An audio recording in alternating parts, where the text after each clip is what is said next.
Mensaje del Santo Padre Francisco para la 32ª Jornada Mundial del Enfermo, 11 de febrero de 2024.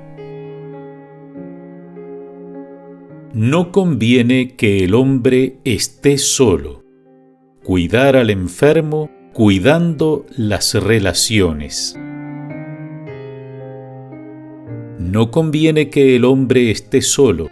Desde el principio, Dios, que es amor, creó el ser humano para la comunión, inscribiendo en su ser la dimensión relacional. Así, nuestra vida, modelada a imagen de la Trinidad, está llamada a realizarse plenamente en el dinamismo de las relaciones, de la amistad y del amor mutuo. Hemos sido creados para estar juntos, no solos, y es precisamente porque este proyecto de comunión está inscripto en lo más profundo del corazón humano que la experiencia del abandono y de la soledad nos asusta, es dolorosa e incluso inhumana. Y lo es más aún en tiempos de fragilidad, incertidumbre e inseguridad, provocados muchas veces por la aparición de alguna enfermedad grave. Pienso, por ejemplo, en cuantos estuvieron terriblemente solos durante la pandemia de COVID-19, en los pacientes que no podían recibir visitas, pero también en los enfermeros, médicos y personal de apoyo, sobrecargados de trabajo y encerrados en las salas de aislamiento. Y obviamente no olvidemos a quienes debieron afrontar solos la hora de la muerte, solo asistidos por el personal sanitario, pero lejos de sus propias familias. Al mismo tiempo, me uno con dolor a la condición de sufrimiento y soledad de quienes, a causa de la guerra y sus trágicas consecuencias, se encuentran sin apoyo y sin asistencia. La guerra es la más terrible de las enfermedades sociales y son las personas más frágiles las que pagan el precio más alto. Sin embargo, es necesario subrayar que también en los países que gozan de paz y cuentan con mayores recursos, el tiempo de la vejez y de la enfermedad se vive a menudo en la soledad y a veces incluso en el abandono. Esta triste realidad es consecuencia sobre todo de la cultura del individualismo, que exalta el rendimiento a toda costa y cultiva el mito de la eficiencia, volviéndose indiferente e incluso despiadada cuando las personas ya no tienen la fuerza necesaria para seguir ese ritmo.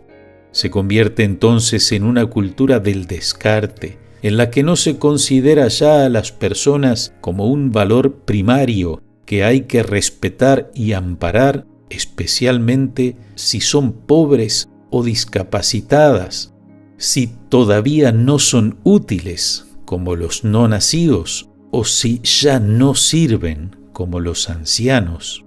Desgraciadamente, esta lógica también prevalece en determinadas opciones políticas que no son capaces de poner en el centro la dignidad de la persona humana y sus necesidades, y no siempre favorecen las estrategias y los medios necesarios para garantizar el derecho fundamental a la salud y el acceso a los cuidados médicos a todo ser humano.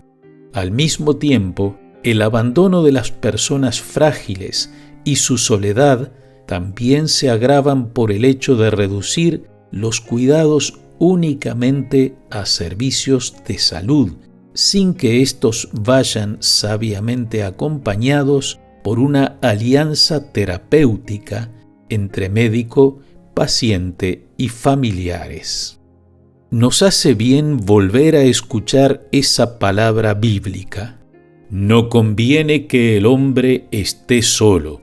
Dios la pronuncia al comienzo mismo de la creación y nos revela así el sentido profundo de su designio sobre la humanidad, pero al mismo tiempo también la herida mortal del pecado que se introduce generando recelos, fracturas, divisiones y por tanto aislamiento. Esto afecta a la persona en todas sus relaciones, con Dios, consigo misma, con los demás y con la creación. Ese aislamiento nos hace perder el sentido de la existencia, nos roba la alegría del amor y nos hace experimentar una opresiva sensación de soledad en todas las etapas cruciales de la vida. Hermanos y hermanas, el primer cuidado del que tenemos necesidad en la enfermedad es el de una cercanía llena de compasión y de ternura.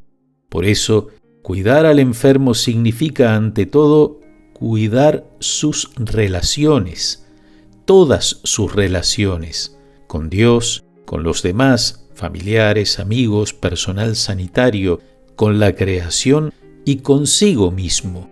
¿Es esto posible? Claro que es posible, y todos estamos llamados a comprometernos para que sea así. Fijémonos en la imagen del buen samaritano, en su capacidad para aminorar el paso y hacerse prójimo, en la actitud de ternura con que alivia las heridas del hermano que sufre. Recordemos esta verdad central de nuestra vida, que hemos venido al mundo porque alguien nos ha acogido. Hemos sido hechos para el amor. Estamos llamados a la comunión y a la fraternidad. Esta dimensión de nuestro ser nos sostiene de manera particular en tiempos de enfermedad y fragilidad, y es la primera terapia que debemos adoptar todos juntos para curar las enfermedades de la sociedad en la que vivimos.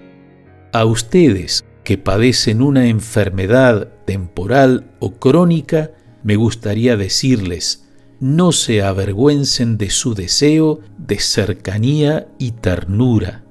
No lo oculten y no piensen nunca que son una carga para los demás.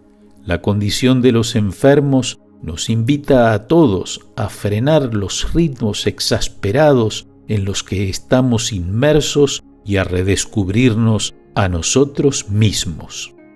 En este cambio de época en el que vivimos, nosotros, los cristianos, estamos especialmente llamados a hacer nuestra la mirada compasiva de Jesús. Cuidemos a quienes sufren y están solos, e incluso marginados y descartados, con el amor recíproco que Cristo Señor nos da en la oración, sobre todo en la Eucaristía. Sanemos las heridas de la soledad y del aislamiento. Cooperemos así a contrarrestar la cultura del individualismo, de la indiferencia, del descarte, y hagamos crecer la cultura de la ternura y de la compasión. Los enfermos, los frágiles, los pobres están en el corazón de la Iglesia y deben estar también en el centro de nuestra atención humana y nuestra solicitud pastoral. No olvidemos esto y encomendémonos a María Santísima, salud de los enfermos, para que interceda por nosotros y nos ayude a ser artífices de cercanía y de relaciones fraternas. Roma, San Juan de Letrán, 10 de enero de 2024. Francisco.